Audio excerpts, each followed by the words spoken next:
राधे राधे। कुंज बिहारी श्री हरदास आज हम सभी कार्तिक मास महात्म की संपूर्ण कथा के अंतर्गत 30वें अध्याय की कथा का श्रवण करेंगे।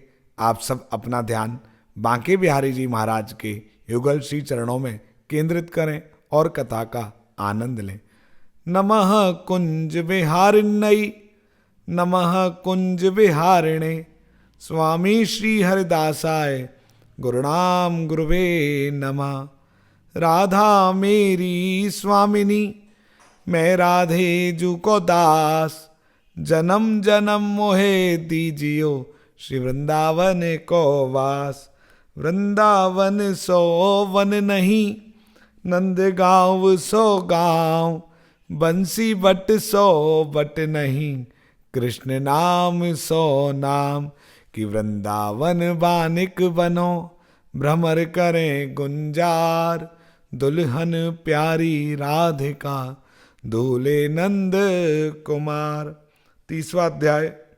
भगवान श्री कृष्णचंद्र जी ने कहा, हे प्रिय, नारद जी के वचन सुनकर महाराजा प्रतु बड़े विस्मित हुए। अंत में उन्होंने नारद जी का पूजन करके उनको विदा किया। इसी कारण माघ, कार्तिक और एकादशी यह 3 व्रत मुझे अत्यधिक प्रिय हैं। वनस्पतियों में तुलसी, महीनों में कार्तिक, तिथियों में एकादशी और क्षेत्रों में श्री द्वारिका जी मुझे बहुत प्रिय हैं।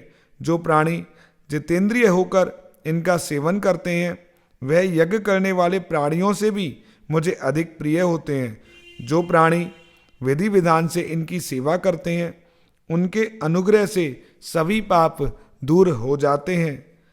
भगवान श्री कृष्णचंद्र जी के वचन सुनकर सत्यभामा बोली, हे नाथ, आपने यह बड़ी आश्चर्यजनक बात कही है कि दूसरे के लिए पुण्य के फल से कलह की मुक्ति हो गई। यह प्रभावशाली कार्तिक मास आपको अत्यधिक प्रिय है कि जिसे पति द्रोह का पाप केवल स्नान के पुण्य से ही नष्ट हो गया। दूसरे प्राणी द्वारा किया हुआ पुण्य उनके देने से कैसे मिल जाता है, अब आप मुझे यह बताइए। इस पर भगवान श्री कृष्ण बोले, बिना दिया हुआ पुण्य और पाप जिस कर्म द्वारा मिलता है वो सुनो।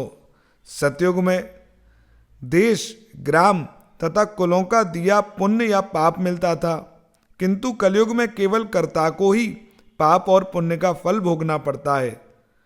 सत्संग ना करने पर भी यह व्यवस्था कही गई और संसर्ग जैसे पाप व पुण्य दूसरे को कैसे मिलते हैं, अब उसकी व्यवस्था सुनो। पढ़ाना, यज्ञ कराना और एक साथ भोजन करने से पाप पुण्य का आधा फल मिलता है। एक आसन पर बैठने तथा एक सवारी चढ़ने से, श्वास के आने जाने से पुण्य व पाप का चौथा भाग प्राणी मात्र को मिलता है। स्पर्श करने, भोजन करने और दूसरे की स्तुति करने से पुण्य और पाप का 6वां भाग मिलता है। दर्शन करने, सुनने तथा ध्यान करने से मनुष्य को पुण्य और पाप का 10वां अंश मिलता है।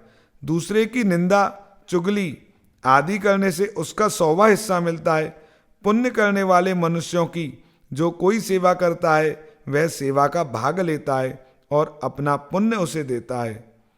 स्त्री, नौकर और शिष्य के अतिरिक्त जो मनुष्य दूसरे से सेवा करवाकर उसको पैसा नहीं देता तो वह सेवक उसके पुण्य का भागी होता है। पंक्ति में बैठे हुए भोजन करने वालों की पत्तल जो व्यक्ति लांघता है वह उसको, जिसकी उसने पत्तल लांघी है, अपने पुण्य का 6वां भाग देता है। स्नान तथा ध्यान आदि करते हुए मनुष्य से जो व्यक्ति बातचीत करता है या उसे स्पर्श करता है तो वह अपने पुण्य का 6वां भाग उसे दे डालता है। जो मनुष्य धर्म के कार्य के लिए दूसरों के लिए धन मांगता है वह पुण्य का भागी होता है। ठीक उसी प्रकार जिस प्रकार दान करने वाला पुण्य का भागी होता है। जो मनुष्य धर्म का उपदेश करता है तत्पश्चात श्रोता से याचना करता है वह अपने पुण्य का 6वां भाग देता है। जो मनुष्य दूसरों का धन चुराकर उससे धर्म करता है वह चोरी के पाप का फल भोगता है और शीघ्र ही निर्धन हो जाता है। और जितना धन चुराता है वह पुण्य का भागी होता है। बिना ऋण के उतरे जो मनुष्य मर जाते हैं उनको ऋण देने वाले सज्जन पुण्य के भागी होते हैं। शिक्षा देने वाला, सलाह देने वाला, सामग्री को जुटाने वाला तथा प्रेरणा देने वाला, यह सब पाप और पुण्य के छठे भाग को प्राप्त करते हैं। राजा प्रजा के पाप पुण्य के षष्ठ अंश का भागी होता है। गुरु शिष्यों का, पति पत्नी का, पिता पुत्र का, स्त्री पति के किए हुए पुण्य का छठा भाग पाती है।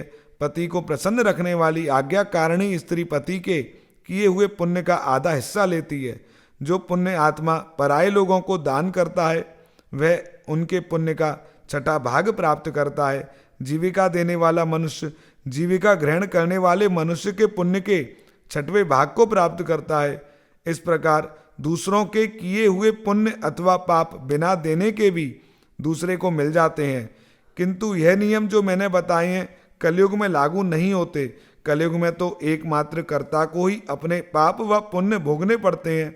इस संबंध में एक बहुत पुराना इतिहास जो बहुत पवित्र है और बुद्धि देने वाला है उसे कहता हूँ, ध्यान पूर्वक सुनो।